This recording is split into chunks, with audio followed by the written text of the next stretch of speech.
গোলাপ ফুলের কলি এঁকে রং করব, সেই জন্য পেন্সিল দিয়ে ইউ অক্ষর এঁকে নিচ্ছি, ইংরেজি বড় হাতের ইউ।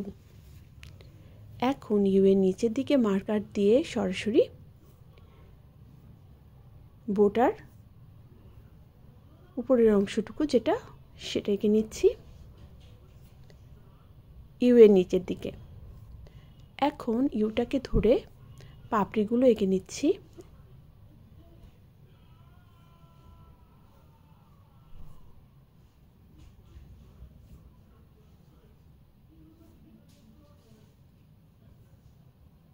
পাপড়িগুলো হয়ে গেল। এখন গোলাপ ফুলের বোটার অংশটা আঁকছি।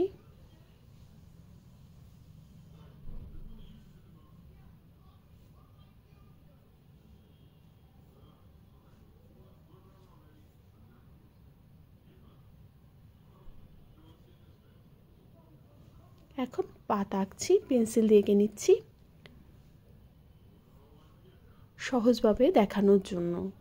সরাসরি মার্কার দিয়ে আঁকা যেত, কিন্তু আমি পেন্সিল দিয়ে আঁকছি। এখন পেন্সিলে প্লেনভাবে এঁকে নিলাম। এখন গোলাপ ফুলের পাতার যে আসল ক্যারেক্টার একটু কাটা কাটা, সেই অংশগুলোটাও এঁকে নিচ্ছি সরাসরি মার্কার দিয়ে। ড্রয়িংটা পুরোটাই পেন্সিল দিয়ে করলেই ভালো হতো, কারণ পেন্সিলের দাগগুলো মোছা যায়। আমি এখানে মার্কার দিয়ে শুধু স্পষ্টভাবে ড্রয়িংটা দেখানোর জন্য মার্কার দিয়ে করেছি।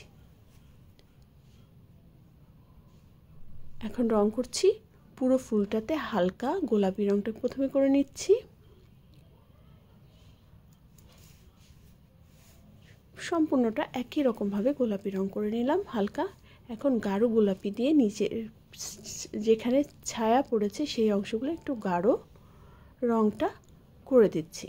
ওভারঅল সব জায়গায় কিন্তু আমি গাঢ় করছি না, মিলিয়ে মিলিয়ে হালকা এবং গাঢ় রংটা করছি।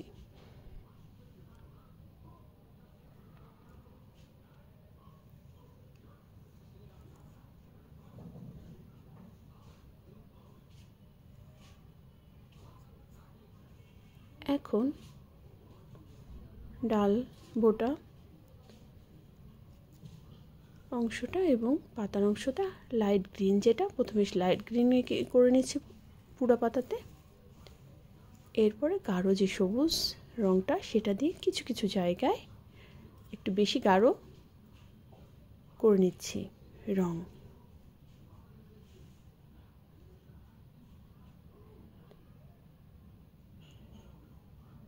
এখন আরও একটু গাঢ় রং দিয়ে আরও কিছু কিছু জায়গায় করে নিচ্ছি, বিশেষ করে নীল রংটা ইউজ করছি। তাহলে কিন্তু আমাদের গোলাপ ফুলের কলিটা আঁকা হয়ে গেল।